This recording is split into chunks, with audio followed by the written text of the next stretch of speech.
एकता जिंदाबाद रेल प्रशासन हाय हाय रेल प्रशासन हाय हाय चंद बिटो हाय हाय सारे बिटो हाय हाय चौथ बिटो हाय हाय रेल प्रशासन हाय हाय रेल प्रशासन हाय हाय रेल प्रशासन मुर्दाबाद रेल प्रशासन मुर्दाबाद पार्किंग स्वच्छता देनी होगी स्वच्छित पार्किंग देनी होगी पार्किंग में टी शर्ट की व्यवस्था करनी होगी चौथ बिटो हाय हाय रेल प्रशासन हाय हाय सारे बिटो हाय हाय रेल प्रशासन हाय हाय रेल प्रशासन हाय हाय चौथ बिटो हाय हाय तख्त बिटो हाय हाय रेल प्रशासन हाय हाय सारे बिटो हाय हाय चौथ बिटो हाय हाय Paramjit Singh zonal president all India loco running staff association. ਅੱਜ ਸਾਡਾ ਇਹ ਧਰਨਾ ਪ੍ਰਦਰਸ਼ਨ ਚੌਥੇ ਦਿਨ ਦੇ ਵਿੱਚ ਸ਼ਾਮਲ ਹੈ। ਉਹਦੇ 'ਚ ਜਿੱਥੇ ਹੋਰ ਬਹੁਤ ਸਾਰੀਆਂ ਸਮੱਸਿਆਵਾਂ ਮੇਰੇ ਤੋਂ ਪਹਿਲਾਂ ਸਾਥੀ ਨੇ ਦੱਸਿਆ ਕਿ ਇਹ ਜਗ੍ਹਾ ਦੇ ਉੱਤੇ ਹਰ ਰੋਜ਼ 400 ਤੋਂ 500 ਲੋਕ ਜਿਹੜੇ ਆਉਂਦੇ ਜਾਂਦੇ ਆ, ਸਾਈਨਿੰਗ ਆਨ ਕਰਦੇ ਆ, ਸਾਈਨਿੰਗ ਆਊਟ ਕਰਦੇ ਆ। ਡਿਊਟੀ 'ਤੇ ਜਾਣ ਵਾਲੇ ਵੀ ਇੱਥੇ ਹੋ ਕੇ ਜਾਂਦੇ ਆ, ਡਿਊਟੀ ਤੋਂ ਵਾਪਸ ਆਉਣ ਵਾਲੇ ਵੀ ਜੋ ਲੋਕੋ ਪਾਇਲਟ ਹੈ ਜਿਹਨੂੰ ਰੇਲ ਦਾ ਡਰਾਈਵਰ ਕਹਿੰਦੇ, ਅਸਿਸਟੈਂਟ ਡਰਾਈਵਰ, ਉਹ ਇੱਥੇ ਹਰ ਹੁੰਦੇ ਆ। ਕੋਵਿਡ ਦਾ ਪ੍ਰੋਟੋਕਾਲ ਦਾ ਇੱਥੇ ਪਾਲਣ ਨਹੀਂ ਹੋ ਸਕਦਾ, ਕਮਰੇ ਬਹੁਤ ਘੱਟ ਹੈ। दूसरी समस्या साडी है पार्किंग। वो पार्किंग वाली जगह जिहड़ी इन्हां ने बना के दित्ती है वो बिल्कुल जीटी रोड के नाल लगती है, उत्थे किसी वेले भी चोरी हो सकती है। ते हुण तुहाडी मंग की आ? साडी मंग ये सी कि वो जिहड़ी पार्किंग वाली जगह वा वो पार्किंग वाली जगह नूं सुरक्षित किया जाए। ਉਹਦੇ वास्ते कोई परमानेंट जिहड़ी आ उत्थे जिहड़ा वा कोई पुलिस का पहरा ਜਾਂ ਉੱਥੇ ਕੋਈ RPF ਦਾ ਜਿਹੜਾ ਕੋਈ ਮੁਲਾਜ਼ਮ ਜਿਹੜਾ ਵਾ ਉੱਥੇ ਰੈਗੂਲਰ ਬੈਠੇ। ਇਹਦੇ ਤੋਂ ਇਲਾਵਾ ਉਸ ਏਰੀਏ ਵਿੱਚ ਲਗਾਤਾਰ ਜਿਹੜੀ ਆ ਪੈਟਰੋਲਿੰਗ ਹੁੰਦੀ ਰਹੇ। ਇਹ ਇਸ ਗੱਲ ਦਾ ਆਸ਼ਵਾਸਨ ਦਿੱਤਾ ਸਾਨੂੰ ਸਟੇਸ਼ਨ ਡਾਇਰੈਕਟਰ ਨੇ ਤੇ ਉਸ ਜਗ੍ਹਾ ਦੇ ਉੱਤੇ ਜਿਹੜੀ ਕੋਈ ਵੀ ਜਿਹੜੀ ਸ਼ੈੱਡ ਨਹੀਂ ਹੈ, ਕੋਈ ਵੀ। ਜਿੱਥੇ ਤੁਹਾਡੀ ਪਹਿਲਾਂ ਗੱਡੀਆਂ ਖੜ੍ਹਦੀ ਸੀ, ਮੋਟਰਸਾਈਕਲ ਵੀ ਖੜ੍ਹਦੇ ਸੀ, ਤੇ ਉੱਥੇ ਪਹਿਲਾਂ ਕੀ ਪ੍ਰਬੰਧ ਸੀ? ਜਿੱਥੇ ਪਹਿਲੋਂ ਖੜ੍ਹਦੇ ਸੀ ਲੋਕੋ ਸ਼ੈੱਡ ਸੀ, ਉੱਥੇ ਬਕਾਇਦਾ ਉੱਥੇ ਸ਼ੈੱਡ ਬਣੇ ਸੀ, ਗੇਟ ਸੀਗਾ। ਕੋਈ ਪੁਲਿਸ ਦਾ ਕੋਈ ਪੈਰਾ, ਕੋਈ RPF ਦਾ, ਕੋਈ GRP ਦਾ ਕੋਈ ਪੈਰਾ ਸੀ ਉੱਥੇ? ਇਸ ਕਰਕੇ ਜ਼ਰੂਰਤ ਨਹੀਂ ਸੀ, ਪੈਟਰੋਲਿੰਗ ਹੁੰਦੀ ਸੀ, ਇਸ ਕਰਕੇ ਜ਼ਰੂਰਤ ਨਹੀਂ ਸੀ ਵੀ ਉਹ 24 ਆਵਰ ਦਫ਼ਤਰ ਖੁੱਲ੍ਹਾ ਰਹਿੰਦਾ। ਉੱਥੇ ਜਿਹੜਾ ਵੀ ਆਉਣ ਜਾਣ ਵਾਲਾ ਬੰਦੇ ਜਿਹੜੇ ਆ ਉਹ ਨਿਗਰਾਨੀ 'ਚ ਰਹਿੰਦੇ ਸੀ। ਉੱਥੇ CCTV ਕੈਮਰੇ ਵੀ ਲੱਗੇ ਸੀ, ਤਾਂ ਉੱਥੇ ਇਹੋ ਜਿਹੀ ਕੋਈ ਘਟਨਾ ਨਹੀਂ ਵਾਪਰੀ। ਇਹ ਸਟੇਸ਼ਨ 'ਤੇ ਆਉਣ ਤੋਂ ਬਾਅਦ ਸਾਡੇ 2 ਵਹੀਕਲ ਜਿਹੜੇ ਆ ਚੋਰੀ ਹੋ ਗਏ ਆ। ਪਰ ਜਿਹੜੀ ਜਗ੍ਹਾ ਇਹ ਸਾਨੂੰ ਨਿਰਧਾਰਿਤ ਕਰਕੇ ਦੇ ਰਹੇ ਆ ਉੱਥੇ ਕੋਈ ਗਰੰਟੀ ਨਹੀਂ ਆ ਵੀ ਕਿਹੜੇ ਵੇਲੇ ਦਿਨ ਵੇਲੇ ਵੀ ਜਿਹੜਾ ਵਾ ਉਹ ਵਹੀਕਲ ਜਿਹੜਾ ਚੋਰੀ ਹੋ ਸਕਦਾ। ਅੱਜ ਜਿਹੜੀ ਉਹਨਾਂ ਨੇ ਸਾਨੂੰ ਆਸ਼ਵਾਸਨ ਦਿੱਤਾ ਜੇ ਉਹਦੇ 'ਤੇ ਖਰੇ ਉਤਰਦੇ ਆ ਤੇ ਕੁਝ ਨਾ ਕੁਝ ਇਸ ਸਮੱਸਿਆ ਦਾ ਸਮਾਧਾਨ ਜਿਹੜਾ ਹੋਊਗਾ। ਅਸੀਂ ਆਸ ਕਰਦੇ ਹਾਂ ਅਸੀਂ ਸਟੇਸ਼ਨ ਡਾਇਰੈਕਟਰ ਦੇ ਜੋ ਵਚਨ ਕੀਤੇ ਆ ਉਹਦੀ ਪਾਲਣਾ ਕਰਨਗੇ, ਉਹਦੇ 'ਤੇ ਖਰੇ ਉਤਰਨਗੇ। हाँ जी सर, जो आपने धरना लगाया हुआ क्यों लगाया, क्या प्रॉब्लम आ रही है, क्या दिक्कत आ रही है? मैं Somnath, division secretary all India loco running staff association Ferozepur division.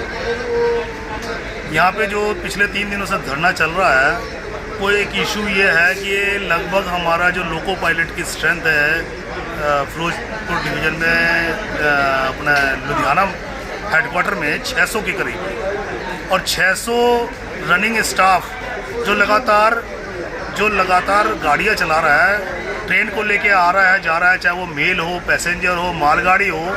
इतना इम्पोर्टेंट, इतना मुख्य कार्य करते हुए भी उनके लिए रोज़ नई नई मुसीबतों का उनको सामना करना पड़ता है।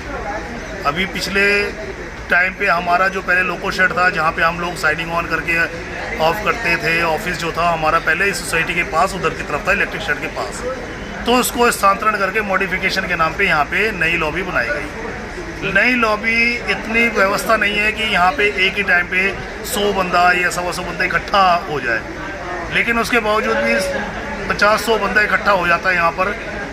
उतनी जगह नहीं है लॉबी में, लेडीज़ के लिए अलग बाथरूम नहीं है, लेकिन स्टोर भी नहीं है यहाँ पे। अभी तमाम परेशानियाँ हैं, उसको हम रोज़ से 2-4 हो रहे हैं। लेकिन मेन जो प्रॉब्लम है वो ये है कि जो हम अपने वाहनों पे आते हैं, हमारा राउंड ऑफ द क्लॉक 24 घंटे हमारी ड्यूटी है। उस ड्यूटी में हमें रात को 1 बजे भी आना पड़ता है, रात को 2 बजे भी आना पड़ता है, रात को 3 बजे भी आना पड़ता है। हमारे घर 4 किलोमीटर, 5 किलोमीटर, 6 किलोमीटर दूर से लोग आते हैं, और जब वो उनको कॉल किया जाता है उनको तभी आना होता है। गाड़ी को राइट टाइम चलाना होता है। 5 मिनट भी हम गाड़ी को डिले करके नहीं चला सकते। जो टाइम निर्धारित है उसी समय हमें जो है 1 मिनट यार, उसी समय हमें गाड़ी चलाना होता है। और अब हमारे मेन प्रॉब्लम आ रही है पार्किंग की। जिस वाहन को हम लेके आते हैं उसके लिए एक निर्जन स्थल पर पार्किंग के स्टैंड बनाया गया है। उस साइकिल स्टैंड, मोटरसाइकिल स्टैंड के कोई सिक्योरिटी नहीं है। हमारी डिमांड यह है कि एक तो वो समुचित जो है वहाँ व्यवस्था नहीं की गई है। वहाँ पे 300-400 मोटरसाइकिल खड़े करने की जगह नहीं है, जितना एक प्लेटफॉर्म बनाया है वहाँ पर। एक तो पहले वो व्यवस्था की जाए ना। वहाँ शेड है, शेड की व्यवस्था नहीं है धूप और बरसात में, क्योंकि जब हम गाड़ी लेके जाते हैं हम अगले दिन आएंगे, 2 दिन बाद आएंगे, 3 दिन बाद आएंगे, कोई निश्चित नहीं है। हम 3-3 दिन तक अपने हेडक्वार्टर से बाहर रहते हैं, और 3 दिन के बाद आके अपनी ऐसी कौन सी जगह पे, निर्जन स्थान पे, जहाँ लावारिस गाड़ी को छोड़ के हम कैसे चले जाएं। हमारे मन में हमेशा ये दुविधा नहीं रहेगी, हम तनाव से नहीं रहेंगे कि हमारे 1.25 लाख की गाड़ी है, 75,000 की गाड़ी है, जिसको हम छोड़ के जा रहे हैं, तो वापस आने के बाद ये वापस यहाँ खड़ी मिलेगी कि नहीं मिलेगी, ये सबसे बड़ी प्रॉब्लम है। नहीं, जहाँ पर आप गाड़ी लगाते हो वहाँ पे कोई सुविधा नहीं है, या कोई गार्ड या कोई सिक्योरिटी गार्ड नहीं है। RPF के लिए बात की है तो पहले फ्लैटली हमारे स्टेशन डायरेक्टर साहब ने मना किया था कि भाई हम यहाँ पे ऐसी कोई व्यवस्था नहीं कर सकते, कोई चौकीदार नहीं बिठा सकते, कोई यहाँ आपको सिक्योरिटी गार्ड नहीं दे सकते, और यहाँ पे सिर्फ पेट्रोलिंग के लिए बंदे जाएंगे। और पेट्रोलिंग के लिए घंटे में, 2 घंटे में, 4 घंटे पेट्रोलिंग क्या होता है, 2 घंटे में एक चक्कर लगा के आ जाए। चोर ने तो 1 मिनट में काम कर जाना अपना, तो वहाँ तो परमानेंट एक व्यवस्था चाहिए ना। तो आज जब चौथे दिन प्रोटेस्ट करने के बाद ये बात हमने ऊपर लेवल पे DRM साहब को भी पहुँचा दी है, और ADM साहब को भी, सीनियर DME ONDF को भी पहुँचाई है, और उसके बाद उन्होंने मार करके सीनियर DN को दे दिया है शेड की व्यवस्था कराने के लिए। जैसा स्टेशन डायरेक्टर साहब ने बताया या जैसा सीनियर DME साहब ने बताया, जल्दी ही वहाँ शेड की व्यवस्था की जाएगी। इतना आश्वासन हमें दिया है कि शेड की व्यवस्था कराई जाएगी। और आज के धरना प्रदर्शन के बाद जब हमने उनसे बात की, तब उन्होंने हामी भरी है कि यहाँ पेट्रोलिंग के साथ साथ एक परमानेंट भी एक बंदा दिया जाएगा, जो परमानेंट वहाँ पे, क्योंकि वो गेट है, वो रेल परिसर का गेट है, बड़ा गेट है, और वहाँ पे सिक्योरिटी का ना होना एक बहुत बड़ी चूक है। वहाँ पे सिर्फ ताला लगाने से सिक्योरिटी नहीं हो सकती, वहाँ पे RPF की तो 24 घंटे वाली तैनाती होनी चाहिए, क्योंकि वो एक गेट, वो स्टेशन का गेट है जहाँ पे नहीं दी जा रही है। अगर वहाँ सिक्योरिटी गार्ड दें या इस तरह से RPF या GRPP की वहाँ पे व्यवस्था करें, तो हम तनाव मुक्त होकर निर्बाध रूप से गाड़ियों का संचालन करेंगे।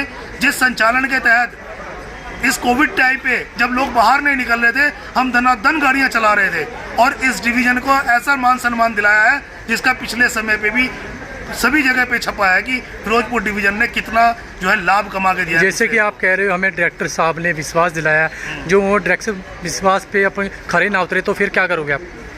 हमने तो ये कह रखा है कि हम जो लॉबी के बाहर जो अंदर है, वहाँ पे लॉबी के बाहर हम मोटरसाइकिलें खड़ी करेंगे, जिससे कम से कम हमें ये तो है ना कि यहाँ सुरक्षित है, यहाँ से जल्दी से कोई उठ नहीं पाएगा। इसीलिए यहाँ पे हमने कहा है जब तक वहाँ व्यवस्था नहीं होती तब तक हम अपना जो है लॉबी के पास में मोटरसाइकिल खड़ा करेंगे। इसके लिए हमें बाध्य ना किया जाए। वहाँ पे चेन लगा के गेट को बंद किया जा रहा है, बार परेशान किया जा रहा है रनिंग स्टाफ को, वो परेशान करना बंद करें, पहले व्यवस्था कराएं, उसके बाद जो है चेन और गेट को ताला लगाएं या जो भी सिक्योरिटी करनी करें, लेकिन पहले वहाँ पे सेफ्टी की व्यवस्था करें, नोटिस लगाएं और जिम्मेदारी नियुक्त करें कि किसकी जिम्मेदारी रहेगी।